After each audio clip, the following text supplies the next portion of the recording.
আল্লাহ মানে আল্লাহ ইশক মহব্বত আসে না। তিনি আল্লাহ তাআলা বলে ওয়াতাউনা ইলাল ইস্তিওয়াতিনা, এই মুসলমানরা তোমরা সাহিয়ে গুনাহ ছাড়ো, বাকি গুনাহ ছাড়ো। কারণ গুনাহ যদি করো অন্তরে ময়লা পড়ে, অন্তর নাপাক হয়ে যায়, আর ময়লা অন্তর নিয়ে আমি আল্লাহর দরবারে গেলে আমার কাছে কোনো জায়গা নাই। তোমাদের জন্য ক্ষমাই আছে জাহান্নাম। এই জন্য খালি তওবা, প্রথমত গুনাহ ছেড়ে দিও, গুনাহ নাইকে থেকে তওবা করা হবে না। গুনাহ ছাড়লাম, সুদ খাইতাম আর খাইতাম না, ছাড়লাম, ঘুষ ছাড়লাম, জুলুম করতাম না, নামাজ পড়তেছিলাম না, নামাজ পড়লাম, ছাড়লাম, গুনাহ করতাম না, গুনাহ ছেড়ে দিতে হবে। 2 নাম্বার, কেন গুনাহ করলাম এই জন্য আল্লাহর কাছে অনুতপ্ত হয়ে অনুসূচি সুতরা করতে হবে, ক্ষমা চাইতে হবে। সামনে ভবিষ্যতে আর গুনাহ করবে না বলে আল্লাহর কাছে প্রিয় প্রতিজ্ঞা করতে হবে।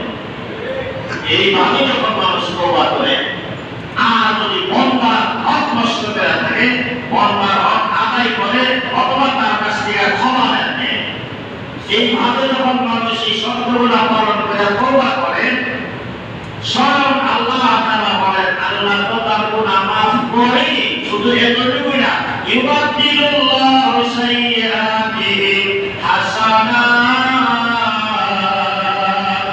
আল্লাহ খুশি হইয়া তার গুনাহ মাফ কইরা এই গুনাহগুলো মাফ করে দিল।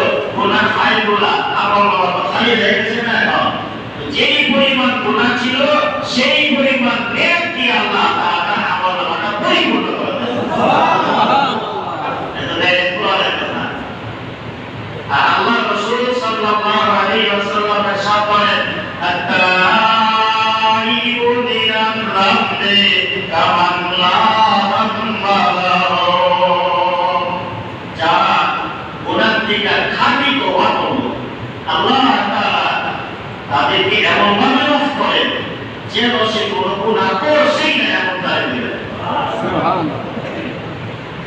গুনাহগুলো লিখেছে, এমনকি কিতাবে লেখে যে ফেরেশতারা গুনাহ লিখছিলেন, এই ফেরেশতারা যেন হাসরের ময়দানে সাক্ষী দিতে না পারে যে আল্লাহ আমরা এত গুনাহ তার লেখলাম, এই গুনাহগুলো দেও কই, এই কথাটা যেন বলতে না পারে। এই জন্য আল্লাহ তাআলা ফেরেশতাদের বেদিকা এই কথা উঠায় দেন। সুবহানাল্লাহ। বান্দার পক্ষে আল্লাহ এমন মেহেরবানি করে। সত্য হলো খান